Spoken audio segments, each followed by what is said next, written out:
how did we get ourselves in this mess in this world? The modern medical system, which you're in also, is plant-based diet is healthy, and red meat is not good for you. And even the American College of OB/GYN suggests red wine for pregnant lactating women. Oh my God. Unfortunately, how do we get here? And what are your thoughts on how we can all contribute to get out of this mess? Yeah. Well, I think a lot of it, unfortunately, comes down to corporate capture. We have people realize that if you want to control people and societies, you need to get involved in the educational system. And so, this happens, with any ideologies. You get into the schools and you teach whatever you want to do, and you get people thinking the way you want to think. The problem is that with medicine is that the pharmaceutical and food industries, processed food industries, which are all plant-based food industries, because there's a huge markup, you can make massive profits off this. That they have captured the medical schools and the educational system in medical school. And so we're being taught, what suits those industries the most. And that education goes forward in residency as well, because it's also owned and dictated by the food and drug companies. And then the conferences, the majority of major conferences, mainstream conferences, will be majorly funded by the food and drug companies, like Nestle and Coca-Cola and things like that, or, and these processed food companies are major sponsors of these conferences. And even like the diabetics associations and American Heart Association, all these other places, they're major funders of the food and drug companies. And so obviously there's serious conflicts of interest there. And they're pushing out information that suits their purposes. We vilified red meat and animal fat. And you can trace that back to corporate involvement, trying to paint the blame on saturated fat and cholesterol for cardiovascular disease and heart attacks, when there was absolutely no evidence that was the case. In fact, there was a lot of evidence that processed food, sugar, smoking, these sorts of things were major contributors to cardiovascular disease. And so we know, because we have the internal memos from the sugar companies detailing how they paid off people to lie and say that cholesterol was the problem, and when it was more likely to be sugar. And people like Ansel Keys, but he wasn't just the only one. There were multiple professors from Harvard and elsewhere who were paid, and we know that they were paid because we have their documents saying that they were paid and showing quid pro quo sort of conversations, messages from the sugar company saying, hey, we want you to do this and this, and we want this paper to say even more with this. And then those researchers from Harvard coming back and saying, yes, absolutely, we can say it exactly how you want. That's completely fraudulent. I mean, that's academic malpractice and malfeasance. And so, and then, people think, well, maybe they were just sponsored by the sugar companies, but they really believed it. Well, that doesn't really pass the smell test, because you see those dialogues back and forth where the sugar companies say, hey, we want you to say it like this so it looks better for us, and them saying, yes, absolutely. And also with Ansel Keys, when he did a 7 nation study, it should have been a 22 nation study because he had complete data for over 22 countries. He cherry-picked data in a very fraudulent way. So there's intent there being suggested. But the thing that shows intent to mislead is the fact that even if we just look at those 7 countries that he looked at, that shows this exponential increase in cardiovascular disease with higher cholesterol levels, there's an R value. So there's relative risk association that goes up. With cholesterol, was like 0.86. And then his conclusion from that was, and what he railed on for decades after that, was like, well, look, it looks like cholesterol is a problem, so you need to stop eating fat, to lower your cholesterol. And so what do you replace it with? Because you have to have those calories. So just replace it with good old sugar, because it's an empty calorie. It's not going to cause a problem. So, just fill in the gaps with that from an energy standpoint. And of course, he was being paid to say that, right? So we know that's fraudulent. But that was his conclusion from the 7 Nations study. And the R value for cholesterol and heart disease was 0.86. The R value for sugar was exactly the same. It was exactly the same. And so his own data showed that sugar had the exact same parabolic risk increase for those 7 countries. And his conclusion was drop the fat, drop the cholesterol, eat sugar, even knowing that the R value was the same. Hey guys, just want to take a second to thank our sponsor, Carnivore Bar. I don't promote many products because honestly, all you need to be healthy is to just eat meat. For those times that you're out hiking, road tripping, or stuck at work and you want a nutritious snack that is just meat, fat, and salt if you want it, the Carnivore Bar is a great option. So I like this product not because it's just pure meat, but also because I want the carnivore market to thrive as well. And the more we support meat-only products, the more meat-only products there will be available in the mainstream. So if this sounds like something you'd like to get behind, check it out using my discount code Anthony to get 10% off, which also applies to subscriptions, giving you 25% off total. All right, thanks guys. That is intentional. That's malfeasance. That I don't think that we can let him get away with, well, maybe he was just an ideologue and he really wanted to believe that he was right and couldn't quite see it.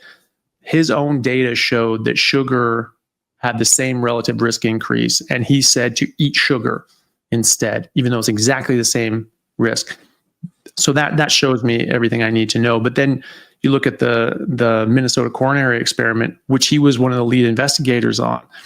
And it was a randomized controlled trial with nearly 10,000 patients who were institutionalized in detention centers and mental health facilities. And it was a double-blinded randomized controlled trial. It really doesn't get better than that, especially with nutrition. And they just swapped out animal fats and saturated fats for,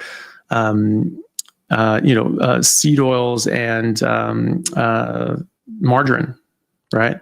So they swapped out saturated fats, animal fats, for plant oils, so-called heart-healthy polyunsaturated fats. And what happened? More people died of heart attacks and strokes with lower cholesterol. It did lower cholesterol, putting in the plant fats. Plant sterols are going to impede your production of cholesterol. That's true. So LDL came down, and more people had heart attacks and strokes as a result. And so they buried it. They only published the abstract 17 years later or so. And Ansel Keys took his name off of it. He's like, ooh, don't include me in that shit. And then they uncovered this 40 years after it was done and published by a researcher at the NIH, Dr. Ramsden, who uncovered this, found that abstract and went like, hold on, there's got to be more to this story, and was able to talk to the son of one of the researchers, lead investigators, and found in his basement, they found in their father's basement all these old documents and floppy disks and actually punch cards. That was that long ago. They were using punch cards. And so they got all this data. They since published it in major journals. And Gary Taubes interviewed one of the original lead researchers while he was still alive and asked him and said, hey, so what happened? Was this just not a good study? Did it have flaws? Was there problems? Like, why didn't this get published?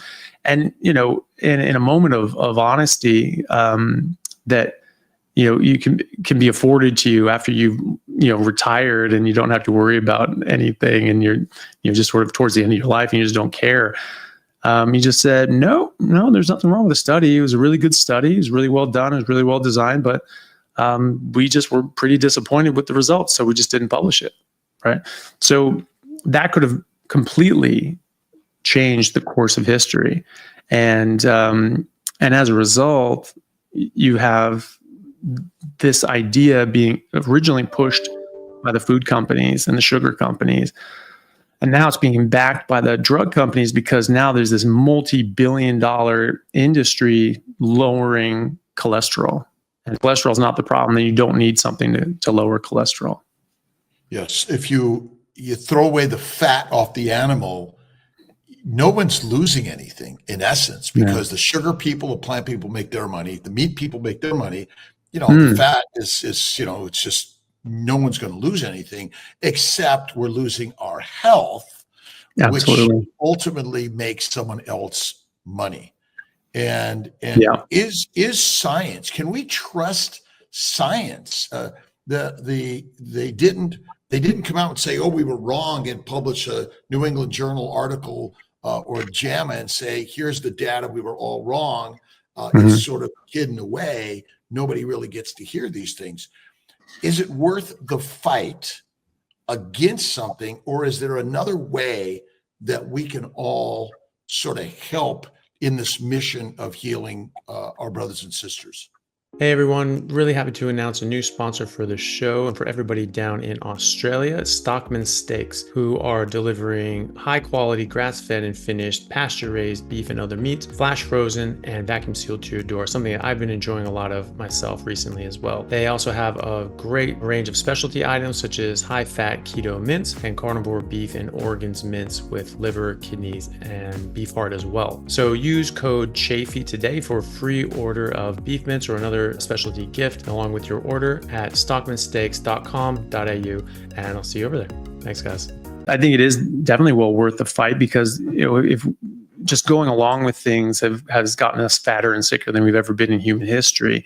And so we're not living to our biological design, and we're not getting the biological results that we should be getting as healthy individuals. The natural state of humanity in all life is that of health. We're descended from the winners. We're descended from the people that were the most successful, that survived and won at the game of life. And you can't. There's no room for mass sickness and weakness in the wild. It just doesn't happen. You just don't survive. The way that we can do this. We need to fight this from every level to get them out of the medical establishment. So these industries with special interests are not the ones influencing medical education. That's of primary importance. But the way we get to that is we have to spread this out there, because the information is out there. The facts are out there. We just have to get people understanding it. And the more and more people that do that, the more this can be pushed forward. And so we just need to educate people and get this information out there so that they can help themselves, and that doctors can first help themselves, but then also help their patients with this. And then when more and more doctors and researchers and faculty in medical schools start to see this, they're going to start saying, okay, well, something needs to change at a foundational level. And but the way to start that is by doing this as a grassroots movement. And I think we've come a long way with that in the last few years, because it's never been a national conversation.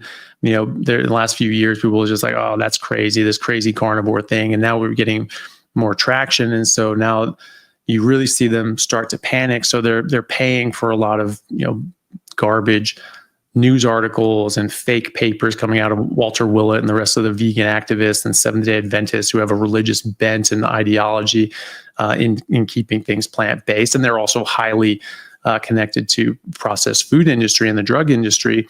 So they're heavily conflicted financially.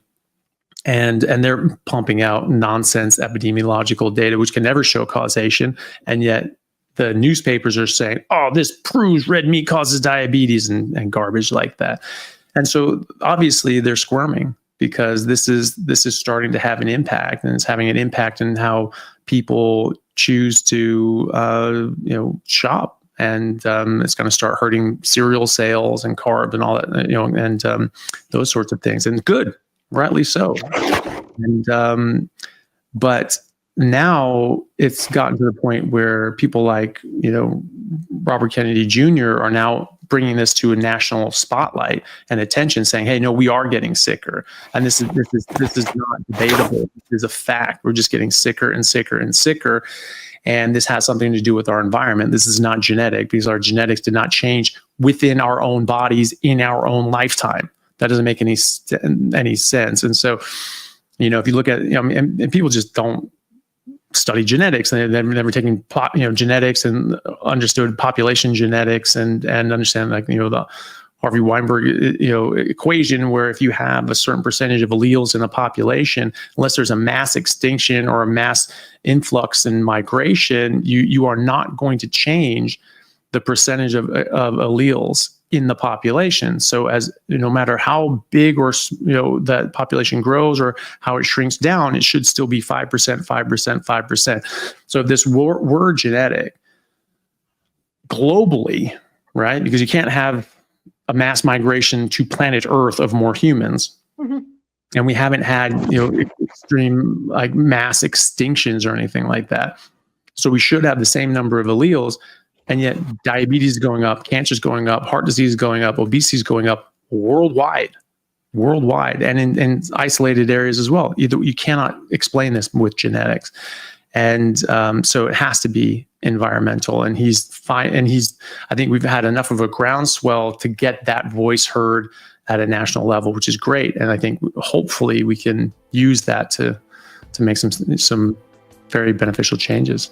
They'll publish their nutritional statistics as compared to like USDA averages for beef and lamb and things like that. And I've seen them consistently be about 4 to 5 times higher in micronutrients, so vitamins and minerals, in the grass-fed and